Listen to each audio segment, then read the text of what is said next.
as you might have guessed if you've been around the channel for a little bit, I'm really big on gimmicks. I like what makes a character a character. I like the backstory. Whatever the hell makes a character stand out as their own unique thing. And well, today we've got a video that is the top 100 worst wrestling gimmicks ever. Now this one's going to be a fun one, but it was also requested by one of our executive producers, Kobe Octo VT. So, if you guys like this video, you can thank him for bringing it to my attention. This one seems to be a little bit older, but it's going to be a fun one. If you like to support the original creator of the content, please click that top link in the description. Or you click the bottom link in the description to react to content with us live on Twitch when my internet is not exploding and pooping itself. Why do I say pooping when it's not shitting itself? Young ones, get out of here. I don't make content for little ones. I react using strong language sometimes. You know what? I don't want you getting in trouble for hearing something that I said on my side. With that being said, right? I'm down to hang out with you for at least 15 minutes of your lunch break. Can we do that? Can I keep you company? If the answer is yes, let's get right into it. When analyzing the decorated history of pro wrestling, it's truly staggering how many atrocious gimmicks have been presented in top companies such as WWE and WCW. And most of the gimmicks on this list are remembered for incredibly negative reasons, and leading fans to question what that wrestling company was actually thinking in debuting such awful gimmicks. I am so ready to shit all over all these, I'm not gonna lie. Top 100 worst wrestling gimmicks. Number 100, Super Shockmaster. The Shockmaster is well established as having arguably the worst debut. There was a Super Shockmaster that they went back to that one. I feel like the gimmick was cursed. You cannot. You should not. As a matter of fact, just no. Leave that alone. Stop that. Going back in time, fixing this. I got y'all. That's crazy. In pro wrestling, yet WCW weren't giving up hope on the character as they proceeded to debut a new version of the character titled a Super Shockmaster. The Super Shockmaster would wear a cheap blue mask, and it was clear that WCW were just trying to get any value they could out of the Shockmaster name. Or where's the original? Well, we'll get into that. Number 99, The Executioner. The Executioner was portrayed by Terry Gordy, and the gimmick was that of an ex-druid. The Executioner teamed up with Mankind and feuded with The Undertaker, but the crowd failed to connect to such a lackluster character. Number 98, The Terrorist. The WCW decided to debut. That's not crazy. You just got a character called the Terrorist. I don't. What could the entrance possibly be for the fucking terror? Debut a character known as the Terrorist on their product in the late 80s. Now you can probably guess what the gimmick was supposed to represent, and it's unclear what on earth WCW executives were thinking at the time. Number 97, New Year's Baby. A former WWE champion Big Show was portrayed some atrocious gimmicks during his career. For instance, in late 2013, Vince McMahon was unhappy with his weight gain, so he made the Big Show become the New Year's Baby on Raw. This was obviously designed to humiliate the Big Show, and it's widely regarded as a low point in his career. Hell? Number 96, Cha Cha Ping. Before Gunther became the ring general, he portrayed a character called Cha Cha Ping. This would see the talented star having brightly colored hair and wear a green singlet. It's safe to say it's obvious why this character failed to get over. He was a big boy. Wow. I did not expect that to be Gunther. Okay. This is why he chopped the shit out of everybody these days, you see? You gotta take out that anger on somebody. You gotta get revenge. Revenge must be wrought, I feel. Number 95, The Black Scorpion. The Black Scorpion was an infamous gimmick in WCW that was portrayed by several different wrestlers. The character debuted as an arch nemesis for Sting, and initially the role was played by Ole Anderson and then later Al Perez. When Perez quit, WCW had to think of an alternative creative outcome. It was at the 1990 Starrcade event that Sting defeated the Scorpion and finally unmasked the character, revealing Ric Flair to be the one behind the gimmick. Number 94, Techno Team 2000. Techno Team were a team that debuted in WWE's New Gen era. He said techno, but I think there was definitely there's definitely a typo there. Tenko Team, by the way. I don't know who the fuck these you are. Team 2000. Techno Team were a team that debuted in WWE's New Gen era. The duo wore silver and maroon outfits and was supposedly ahead of their time. The gimmick was What the designed to be a fuck? futuristic style gimmick, but it fell completely flat with the audience. Number 93, Piggy James. Piggy James was one of the more controversial and hated gimmicks in stories of the Don't do PG Mickey era. James It like saw that. Layla and Michelle McCool constantly belittle Mickey James and mock her weight, and they would call her Piggy That's James. fucked up. Layla and McCool would even wear a fat suit in the Alright. Don't do that. Who is in charge? Who wrote off all this? This had to be Vince. Mickey James isn't even like big though. Like she's not even like thick. Like what? Got me looking at myself different. Damn, okay. Well, might as well. There's a pig wraith. hopes of embarrassing James as much as humanly possible. Number 92, The Goon. The Goon was in essence a hockey player With turned a goon? To see, I don't like when words get taken because it retroactively makes shit worse, right? Because now he's the goon. Now he be gooning. He's a gooner. See that goon did not mean what it means now. That's fucked up. I think that's fucked up. We gotta go back. This ain't fair to him. He didn't do nothing. He didn't deserve that. wrestler, and that was the most substance the gimmick had. Interestingly, it's widely believed that Vince McMahon wanted Chris Jericho to play the dreaded character, but thankfully Y2J turned the proposal down. Number 91, Paul Burchill, incest character. Paul Burchill's pirate persona was fun and unique, but the character. But how the fuck is this one 91? What do you mean? This is bad. This is terrible. This shit right here is inexcusable, brother. What are we doing here? He portrayed after the persona had run its course was truly disturbing.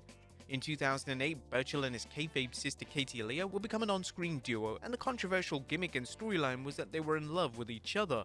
Number 90, Fantasio. A WWE would try to get anything and everything over in the New Gen era, and that included a wrestler who was a magician. Fantasio wore a black and white mime mask that revealed matching face paint when removed, and he performed basic magic tricks that the fans could care less about. Number 89, Evan Sullivan. In 1994, WCW debuted Dave Sullivan, who was supposed to be the dyslexic brother of Kevin Sullivan. Due to his dyslexia, he would mispronounce his name as Evan. This was a gimmick that had aged horribly and would have no place in modern wrestling. Number 88, Damien Demento. Damien Demento is mostly known for being in the first ever main event of Raw against The Undertaker. The gimmick was that of an individual who hailed from the outer reaches of your mind, and he was mentally disturbed. Well, that's according to the WWE commentators at least. Number 87, Farouk, Gladiator gimmick. When WWE signed former WCW champion Ron Simmons, they of course decided to give him the most ridiculous gimmick imaginable. His first gimmick in WWE was that of Farouk Assad, who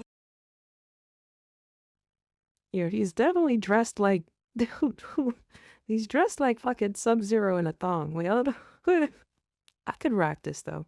I'd have to wear something on it, obviously, greatly. I have to wear something. I have to pull this off though. Let me do this. Yo, 1,000,000 subs. I'll do it. I'll pop up. I'll make it happen. I'm a ghost of my word. was supposedly a gladiator, and the only way we were supposed to know that he was a gladiator was from his bizarrely misshapen helmet. But why was he blue? Number 86, Muffy. Muffy was Stephanie McMahon's personal trainer, and she only made a few appearances during the Attitude Era before her undeveloped character was scrapped indefinitely. Number 85, Yoshi Kwan. WCW's Yoshi Kwan was a gimmick which saw British wrestler Chris Champion. Oh, wow. Okay. That, okay. See, someone's gonna have to have words with you, frick this. Oh, what?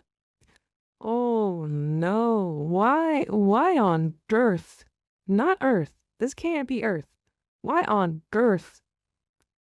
Why'd they do the eye makeup to? Oh my goodness.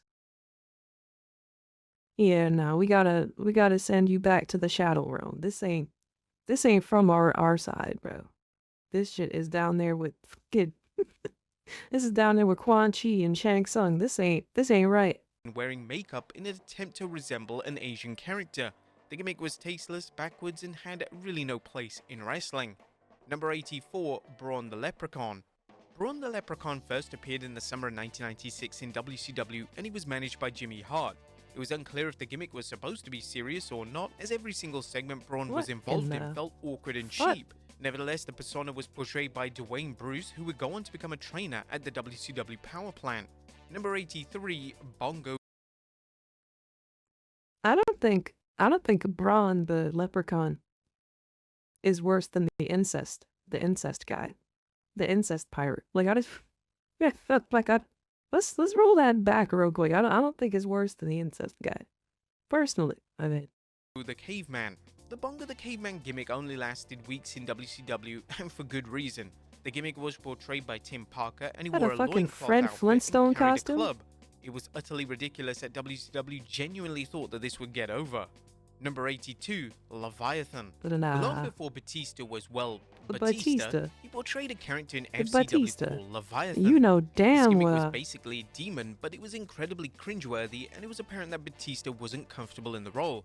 Thankfully, he moved on to something better. What the Number 81, hell? Black Rain. When Goldust signed with TNA, he became Black Rain. That's, oh man. Damn, yeah. Yeah, no, that's not it. I'm not gonna lie to you, champ. That's a bad look. That's a bad. Black Rain was a more sinister version of the beloved Goldust character, but it fell flat. The most interesting thing about the persona was that Black Rain had a pet rat. Yeah, that was it. Number 80, The Gobbledygooker. The 1990 Survivor Series saw one of the most infamous debuts of all time, as the Gobbledygooker made his WWE debut. At the Survivor Series event, a huge egg hatched, and it was revealed to be the Gooker played by Hector Guerrero. The crowd in attendance began to boo as they expected something. The show. Watch these guys' faces out here. They look like a what the fuck. You, aw. Somebody had to be in this big ass egg. Aw, Hector, though. Motherfucker popped out in this costume and they were dead ass serious. Yo, we should have took Vince's knees right then. We should have took his knees with us on the way out. Ain't no fucking way. WWE debut. At the Survivor Series event, a huge egg hatched, and it was revealed to be the Gooker played by Hector Guerrero. The crowd in attendance began to boo as they expected something special, and they certainly didn't expect someone to appear dressed in a literal bird costume. Initial plans called for the Gobbledygooker to represent the company as a mascot, yet due to the atrocious feedback from fans, the character was thankfully scrapped. Number 79, Braden Walker. It sent me back behind the curtain. TNA, yet when he signed for WWE, he was turned into an utter joke. Harris would become Braden Walker on the ECW brand, and it was unclear what exactly his gimmick was supposed to be, other than making the occasional knock-knock joke. The gimmick was scrapped quickly, and WWE had no future plans for the former TNA Tag Team Champion. Number 78, ECW Zombie. When WWE's version of ECW launched in 2006, they decided to debut a zombie character. This was supposed to be a serious character. Come on, man. Come on, man. You got a fucking zombie cutting promos? Come on, man. I can only suspend my disbelief so much, says the virtual AI ghost girl. I can only suspend my belief so much, man. Come on. Come on, man. Who asked do I gotta beat for this one? Come on, man. That's not even right. This shit look dumb as hell. This looks so dumb. But it was laughable at best, and it was brutalized by the Sandman to the delight of the ECW audience. Number 77, Jim Neidhart, a KK. Oh. Oh.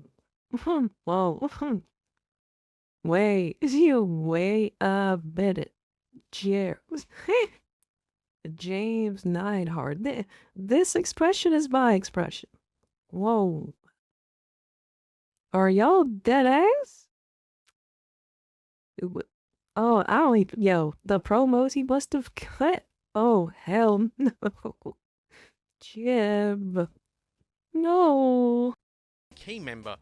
At an independent show in 1995, Virgil was set to take on a wrestler known as Thug. And when Thug made his way down to the ring, it appeared as if Thug and his bodyguard were dressed in a Ku Klux Klan outfit. The bodyguard then revealed himself to be former Yo, Heart that's Foundation member crazy. Jim Neidhart. The two then proceeded to lay out Virgil and would even begin to hang him from the ring ropes. Are we not going a little extra far with this? Yo? Time out? Do you think, can we hit the corners real quick and think about this? Hello? Number 76, the Stormtrooper. The Stormtrooper debuted in 1988 in Smoky Mountain Oh my Wrestling, goodness. and the gimmick was that the Stormtrooper was a literal Nazi. Yeah, that's right. What? Okay. Okay.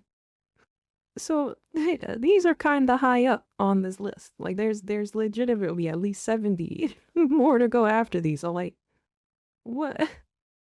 Oh, man. Sheesh. Okay. I don't know about this one. I could have told you to chill out with this one. If you wanted to be a heel, you got one. Nazi. The masked man would goose step into the ring and would wear swastikas all over his body. Even in 1988, this might have seemed a little over the top. Till that one lady was 75, clapping. Seven. Oh my When god. Goldust returned to WCW in late 1999, he began Seven to is portray horrible. a character known as To Seven. be fair, The Seven character is mostly horrible. known for bizarre and creepy vignettes, which saw him standing outside a child's bedroom window. The gimmick was reported to have been based on the Strangers from the movie Dark City, but was eventually dropped after there was concern that the gimmick was being interpreted as a child abductor. Number 74, Chief Morley. When the Val Venus character had run its natural course, WWE decided to reintroduce Venus under his real name of Sean Morley, and he would eventually become an authority figure in WWE known as You're Chief Val Morley. Venus, though. This gimmick was completely lifeless and received zero reaction from the audience. Number 73, The Renegade. Yeah. The Renegade was basically WCW's cheap version of the Ultimate This Warrior, and bootleg nobody could ass ever figure out Ultimate the Warrior, point what of the the character's fuck? existence. WCW were doing okay in terms of ratings, and the creative direction Get was that being shit well off my received. So screen, to man. debut a character that was in essence a parody of an iconic WWE gimmick seemed nonsensical. Number 72, Buzzkill. Vince Russo would do anything he could to make WCW stand out, and this extended to ripping off beloved WWE characters. Russo would give Brad Armstrong the gimmick of Buzzkill. Mr. Armstrong, if you don't get those boneless braids off my fucking screen right now, hell no. These fucking diet braids, get this shit out of here. I don't usually scream about cultural appropriation, but I'ma jump in there and let people know this ain't right. Something wrong with the braids. Oh, brother, this guy stinks. Get the fuck. And it was a complete rip-off of his brother the Road Dogg's gimmick in WWE. Russo would even implement a theme that was oddly similar to the New Age Outlaws' trademark theme song. Nah, The gimmick, the to nobody's nasty surprise, ass was met with braids, disdain man. from whatever fans WCW had left at the time. Number 71, Fat Chick Thriller. Following WCW's Bash at the Beach event in Fat 2000, Chick Thriller. WCW decided to repackage Bro. Mike Awesome as the Fat Chick Thriller. Awesome would become No, they infatuated really with got larger that women, big and girls this is walking him to the notoriously one of the stage. worst gimmicks WCW could have possibly given the talented What star. in the hell? Number 7, TL Hopper. WWE's obsession of debuting wrestlers with professions went too far when they debuted I ain't TL Hopper. expect to see Hopper nobody's was a ass crack in this stereotypical video, plumber man. and fell flat Come on, upon bro. arrival. How a plumber gimmick was supposed to get over in WWE Come is on, bro. anyone's guess. Number 69, Stuttering Matt Morgan. When WWE reintroduced Matt Morgan in 2005, they decided to give him a stuttering gimmick. This was Matt designed Morgan to out be a here heel stuttering? gimmick, but a stutter instantly making a wrestler a heel was a bold and daring creative choice. Number 6. Oh, there was a lot of pain in his face during that. I stutter sometimes. I gotta get my fucking thoughts together before I say, wait. I'm going back and listening to some of my fucking videos. I'm like, damn, that's terrible. I really fucked up. But like, it's never been like a facial glitch thing doing the Maybach music. I've never done the Maybach music thing, okay? I've never had that happen. Stutter instantly making a wrestler a heel was a bold and daring creative choice. Number 68, The Real Double J. A Road Dogg has been given some awful gimmicks over his career, but the Real Double J was perhaps the worst. Following Jeff Jarrett's WWE departure, Road Dogg would claim that he was the real singer of the song With My Baby Tonight, and the gimmick and character was quickly relegated to the What lower the mid hell? card. Number 67, The Funkasaurus. Fans were stunned when Brodus Clay returned to This was around. Yeah, this Funkasaurus shit, the Funkadactyls, all that, this was when I definitely stopped watching for sure. I was like, hell nah. The fuck do I have on my screen right now? Yeah, the PG era was not for me, man. I didn't like none of that. He does like a dinosaur, though. To be fair, I could see the dinosaur in him. He definitely looking sore like sore adjacent. WWE TV as a dancing dinosaur from Planet Funk. Despite the gimmick and character having a short shelf life, WWE put a ton of effort into making the character work, and he was even given an extended segment at WrestleMania 28. Number 66, Leif Cassidy. Before Al Snow had an interesting relationship with a mannequin head, he would portray Leif Cassidy in WWE. Cassidy would join forces with Marty Jannetty to form the New Rockers, and the crowd simply didn't care about the reincarnation of one of the most popular tag teams of all time. Number 65, Shinobi. The New Rockers gimmick wasn't the only gimmick WWE would hope to get Al Snow over, as he also portrayed an infamous character called Shinobi, who was a ninja. This motherfucker got the Bianca Belair braid up there. This could be a profile page. If this is your profile picture on YouTube, let me know. I'll subscribe to you right now. Fab, I will subscribe to you right now without hesitation. You deserve it. What the fuck? These are the bedroom eyes. I give these eyes to my food in the microwave. Ninja Assassin. The character is mostly known for losing to Shawn Michaels, and interestingly, WWE would bring a version of the character back in 2004 for a one-off match with Tajiri. Number 64, Tugboat. Fred Ottman is considered to be one of the nicest guys in wrestling, but the majority of his gimmicks are remembered for all the wrong reasons. His character of Tugboat was supposedly trained by Hulk Hogan, and it would see Tugboat wear a red striped shirt and a sailor's hat. The most entertaining thing about the gimmick was that Tugboat would often pull an imaginary cord out of an air horn and make the hilarious Number 63, Doink the Friendly Clown. When Doink the Clown first arrived in WWE, he was presented as a menacing and scary heel. Then WWE made the call to turn him babyface, and this is when the gimmick went completely downhill. The gimmick turned into a kid-friendly, cartoonish character that fell dramatically down the card. It was a massive shame, as the villainous version of Doink had so much potential. Number 62, Vinny Vegas. Before Diesel and Kevin Nash came Vinny Vegas.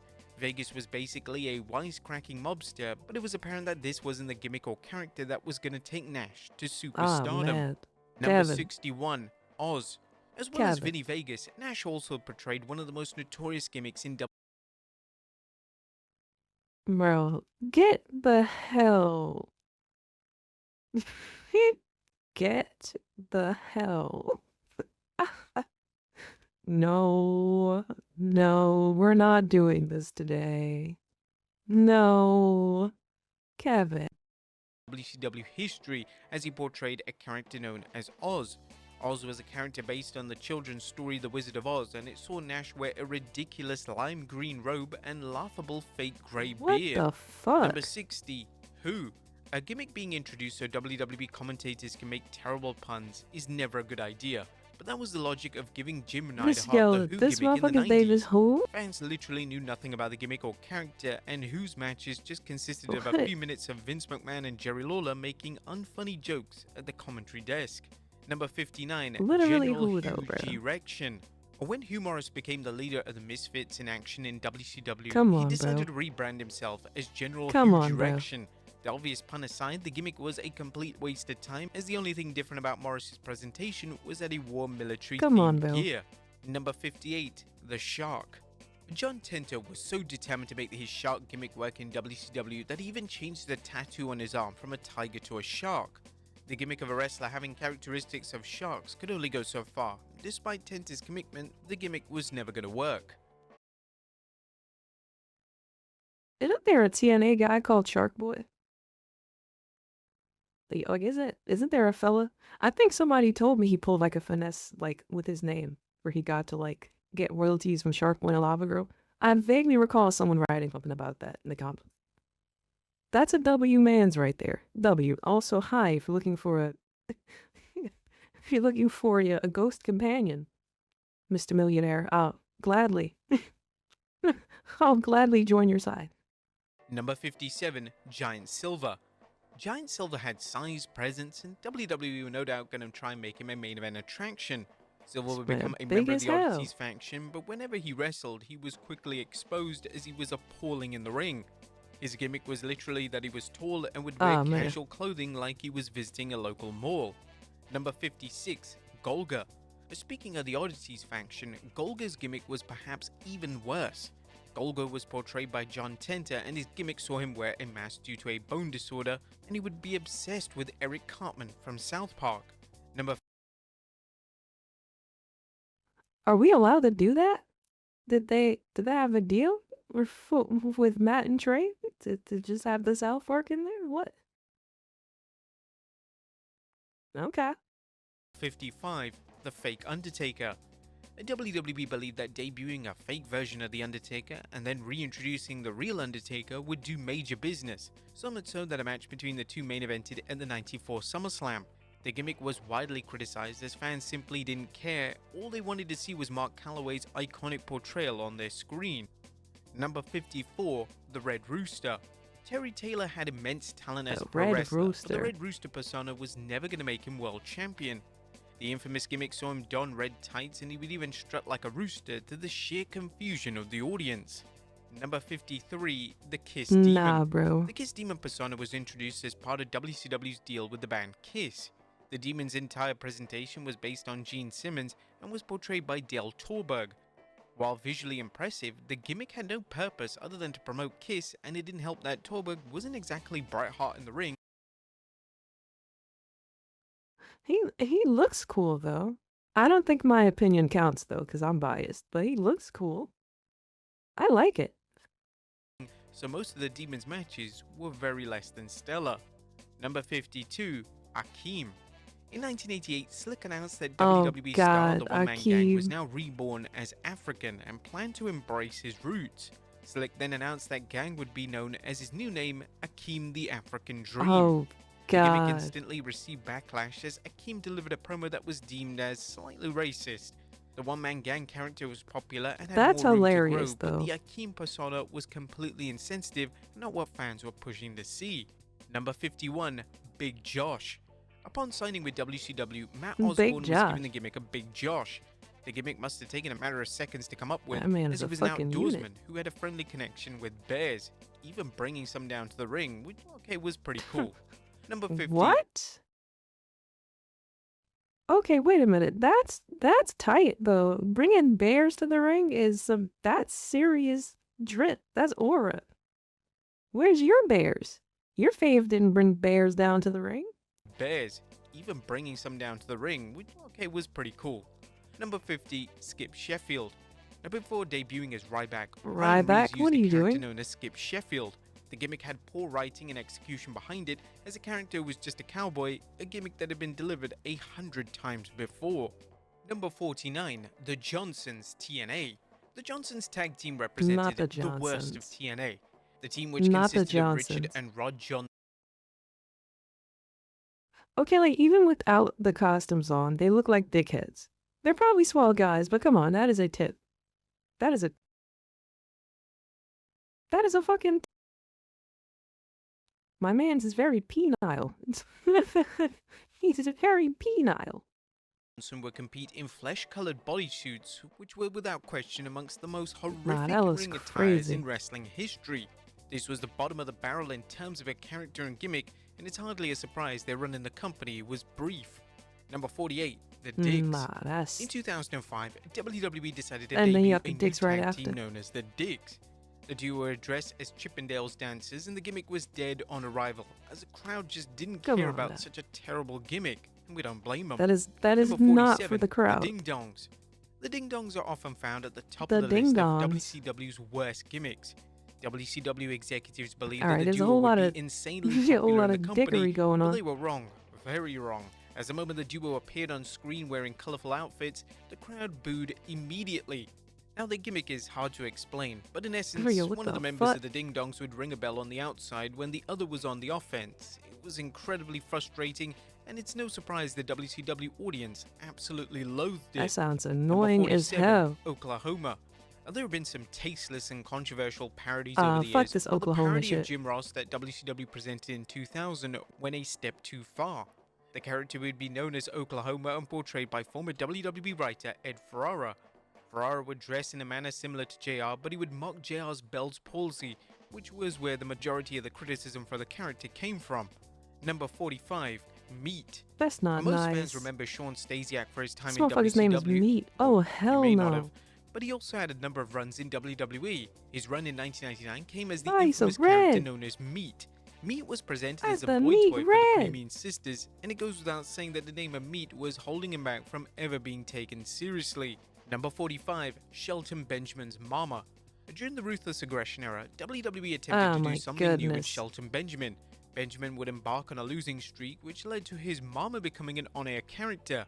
Mama Benjamin would slap and yell at Benjamin whenever he lost, and she slowly began to interfere in his matches, turning him heel in the process. Number 43, Saba Simba. What? In 1990, the legendary Tony Atlas returned to WWE under the name of Saba Simba.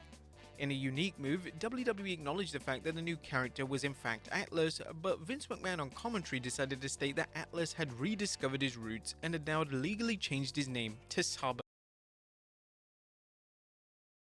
Vincent,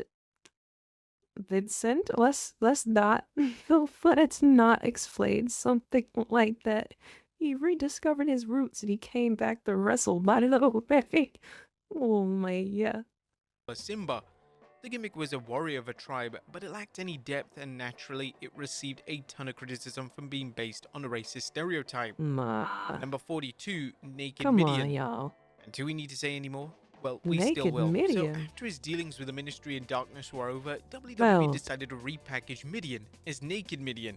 He'd run around the arena know in a your thong, balls and this ass was the ain't Attitude out. Era at its very worst. Number 41, Isaac Nah, Yankem, this DDS. man is out here Before cock Glenn out, Jacobs booty was out. chosen to portray the iconic Kane character, he was given the character of an evil dentist, Isaac Yankem DDS. Now, to be That's fair, great. Jacobs did the best with a terrible gimmick, and he did manage to get a few matches with Bret Hart, which was great experience for a name that would be a mainstay with WWE for the next 2 decades. Number 40, Friar Ferguson. In April of '93, Mike Bell would be given the What gimmick the of hell? Friar Ferguson. Ferguson was a mad monk, and the character received backlash from the Catholic Church of New York, leading to WWE scrapping the character indefinitely. Number 39, Bastion Booger. Mike Bell's next character would arguably be even worse, as Bell Yo, why they doing you like that, Mr. Bell? Like, yo, the eyebrows are a choice. I don't even know, like, I want to know what he would look like if he was surprised, bro. Never mind the missing teeth thing. Oh my god, they had you out there looking crazy. Mr. Bell, I apologize. On behalf of the WWE/F, oof, our bad. I can say that because I'm an affiliate, low key. They don't care about me. became Bastion Booger. Booger was an unkempt, greedy man who wrestled in an attire that was way too revealing. Booger's entire character was that he was disgusting, and the WWE commentary team would spend the majority of his matches commenting on his unpleasant odor. He by far has the most disgusting finisher ever in WWE or even wrestling. Number 38, the Shockmaster. Oh no! The Shockmaster's debut in WCW has been coined as wrestling's most infamous debut due to how downright hilarious and botched it was. WCW's plans for the Shockmaster debut were for him to make a dramatic entrance on Flair for the Gold, but sadly it went horribly wrong. In the segment, the camera panned to a section of the set where a small pyro explosion went off. The Shockmaster then crashed through the wall wearing a stormtrooper. Yeah, you can't even like script that. Like, you can't get that to happen on purpose. That's what makes it amazing.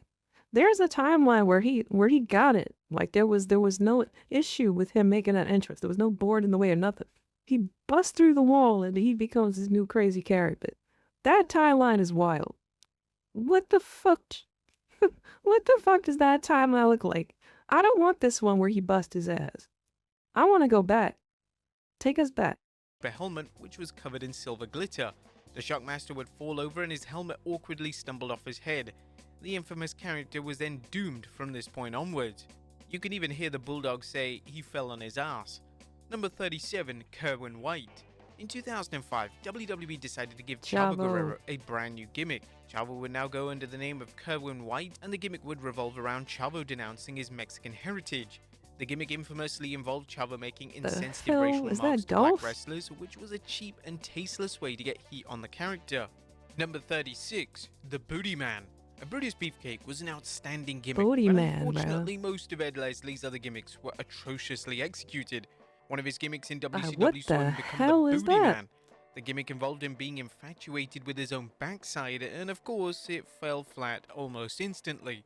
Number 35, the Running Man. Now before Beefcake had the dreaded Booty Man gimmick, he portrayed a character that was The never given an Running official Man? name by WCW.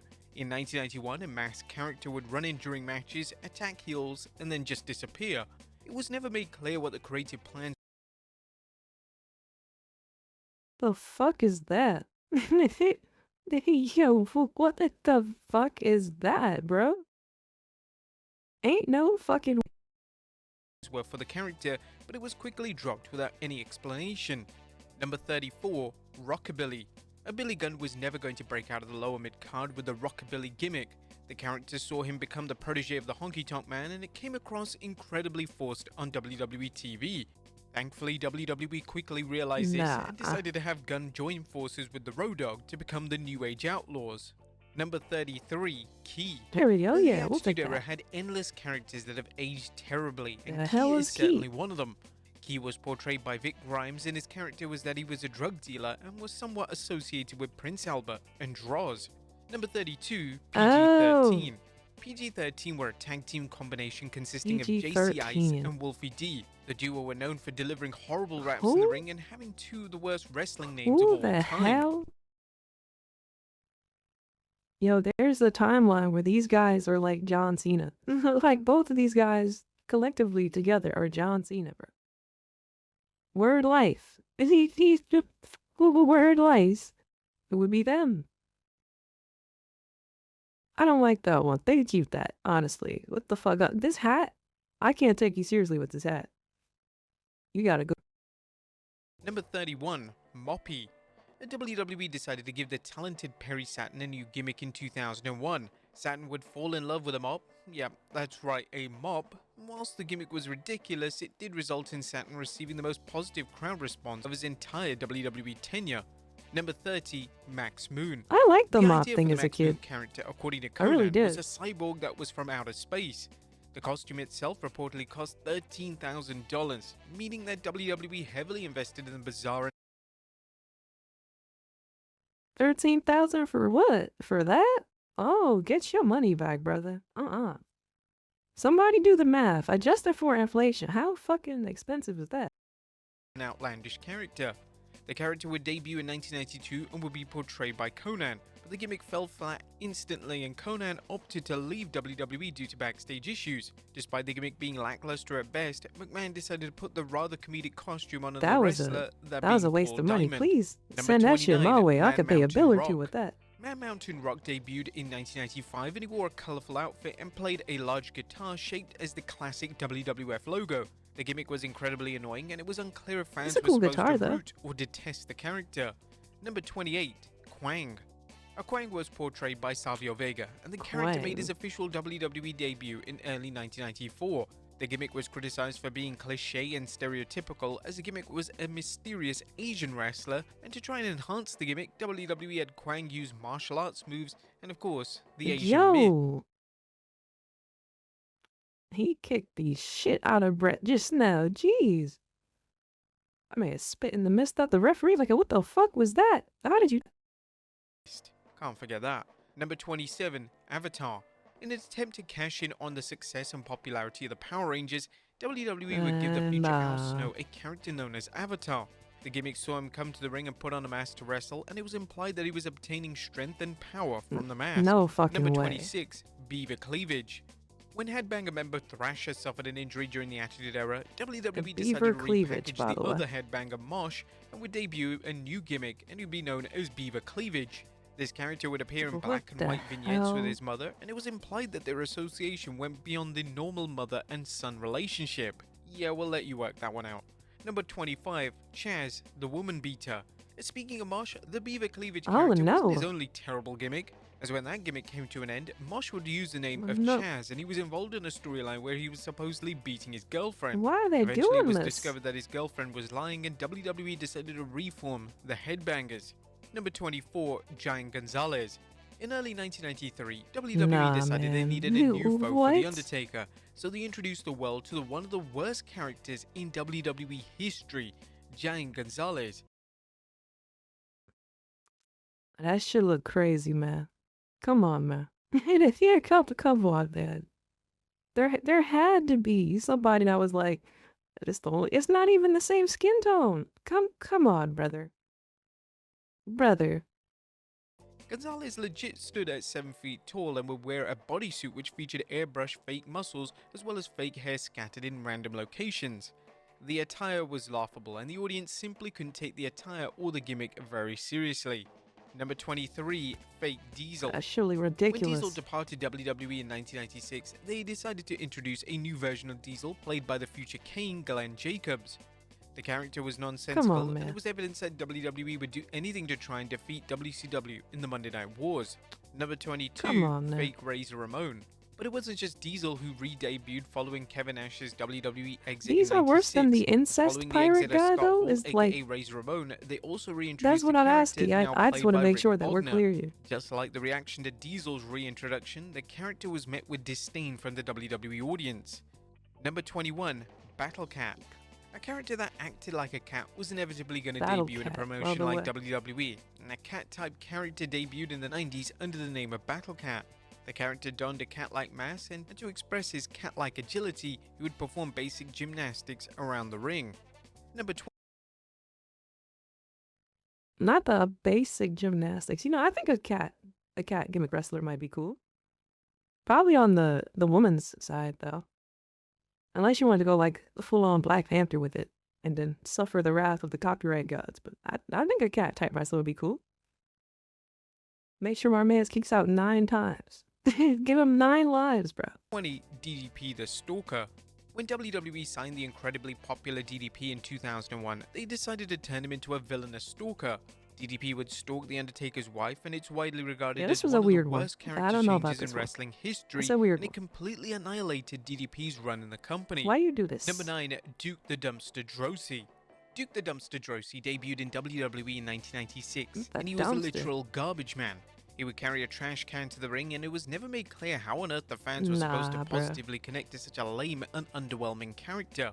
Number 18, Slam Master J. In 2009, WWE opted to repackage Jesse from Jesse and Festus as Slam Master J.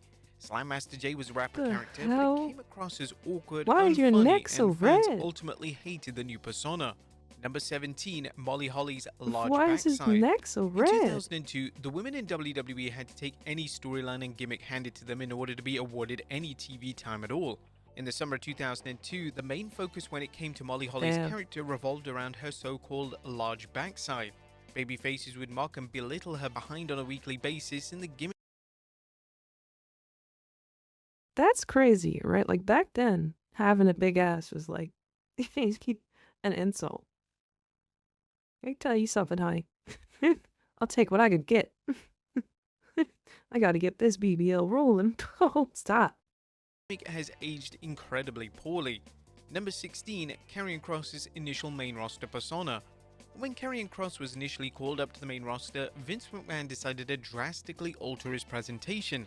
Kross would no longer have Scarlett by his side, and he would now wear a hideous helmet and suspenders. The presentation immediately destroyed Kross's aura and legitimacy. It was hardly a surprise that he was released within a few months. Luckily, he came back and ditched the suspenders. Number 15, Jillian Hall's Revolting Growth. Before Jillian Hall debuted her singing gimmick, she was known for her image consultancy gimmick, which saw her have a bizarre growth on her face. It's unclear what this gimmick was supposed to be. Yo, I definitely remember fucking the boogeyman ate that shit, and I threw up. I fucking threw up. I was like, no shot. That's crazy. What is that? What is that supposed to be? That's super herpes, bro. To achieve, but the most notable moment saw the boogeyman eat it off her face. Number 14, the Lesbians. In 2002, WWE became desperate to recapture I the feel spark of the seen. Attitude Era, so they hyped up lesbians having I sex feel live seen. on Raw. Of course, this never happened, and the women who were literally given the name of the lesbians were attacked by 3-minute warning. The Number 13, lesbians, by the way. Natalia's farting. Oh my In an goodness. attempt to repackage and give Natalia some much-needed character, WWE gave her a gimmick which saw her fart backstage. It was painfully unfunny, but it was apparent that Vince McMahon was finding the segments and Come character on, man. utterly hilarious, as the segments continued for what seemed like an eternity. Number 12, Fake Kane. One of the more criticized storylines of 2006 saw the debut of the imposter Kane, played by Luke Gallows.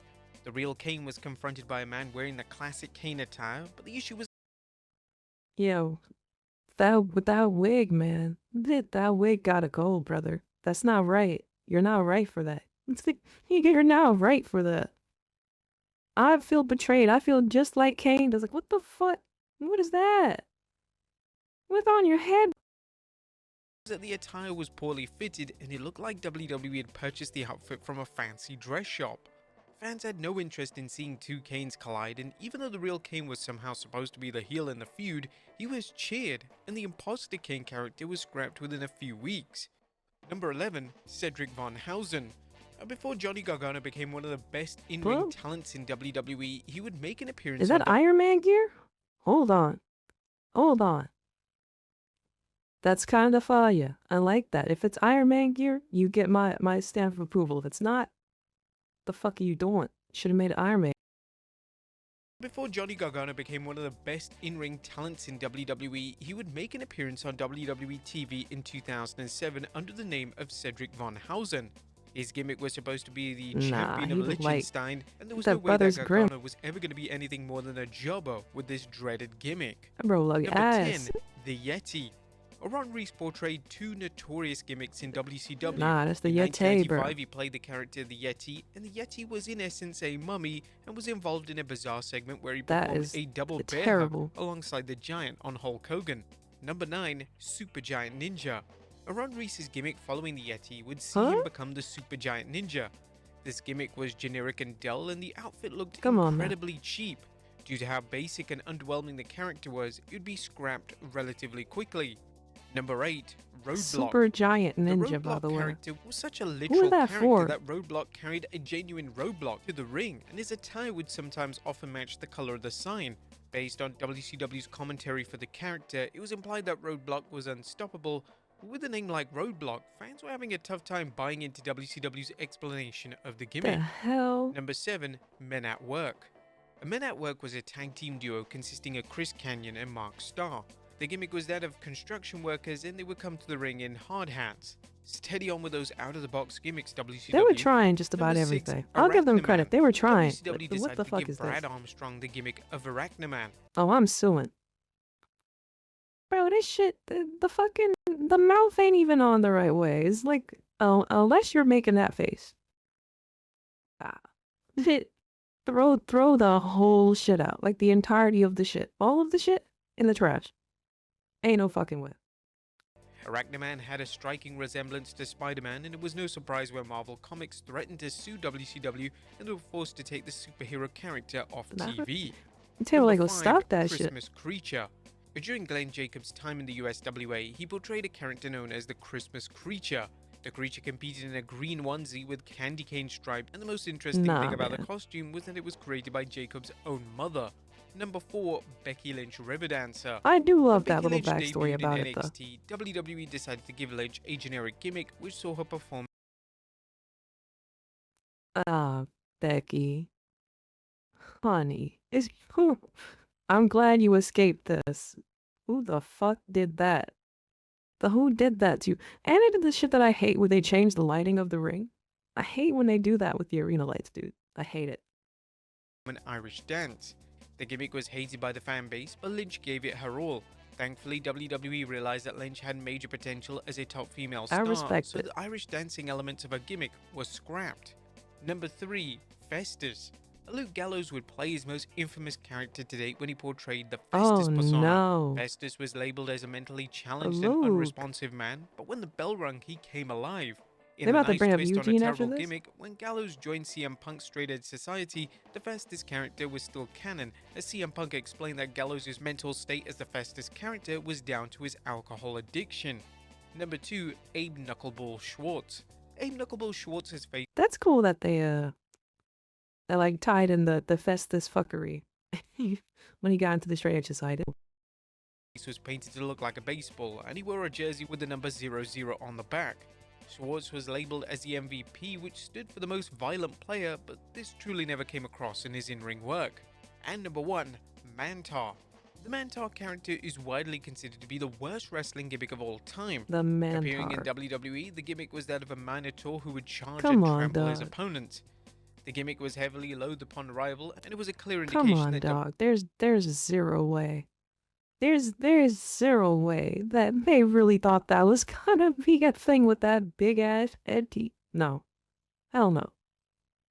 Yo, some of these gimmicks, most of these gimmicks, I'll give them credit for trying something though. Cause back then it was definitely like the era or the time to be doing cartoony shit like that, right? Like a lot of them are ass, but at the time you never knew it would have stuck. Like seeing something like the Undertaker fucking pop off would have me like, yo, we could try anything. This motherfucker's a dead wizard guy. We can do anything. However, I don't think I don't think some of these are I don't think some of these would put in the oven long enough. If you guys like to support the original upload of the content, please do yourself a favor. Click that top link in the description. If you want to react to content with me live on Twitch when I am live, go ahead and use that bottom link. You know you can do that. Come on. I'll let you. Come on. We can hang out, you and me, and the rest of the chat. It's not weird. There's a bunch of us there. Give me your soul. We got a Patreon with bonus content for free. You got a free membership tier there, so you can check it out if you'd like to. See the content that I can't put on YouTube because it gets claimed by the original rights holders, shareholders, all that stuff, you know, whatever the case may be. Either way, thank you for hanging out with me for almost an hour. I'll see you in the very next video, if we both make it there. Bye-bye now. No, seriously, bye-bye. Get out of here.